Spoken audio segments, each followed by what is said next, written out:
মনে রাখেন, কবরের মধ্যে যখন আপনাকে এরকম নামায়া দেবে, সবাই চলে আসবে, কিন্তু পোকা মাকড় পিঁপড়া আপনার সবাইকে দাওয়াত দেবে।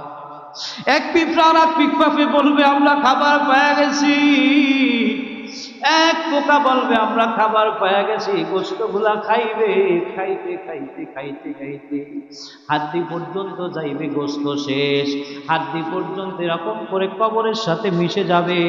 এরকম দেখবেন বড় বড় বাদশা ছিল, তারাও মাটির সাথে মিশে গেছে, বড় ক্ষমতাবান ছিল তারাও মিশে গেছে, বড় নেতা ছিল তারাও মিশে গেছে।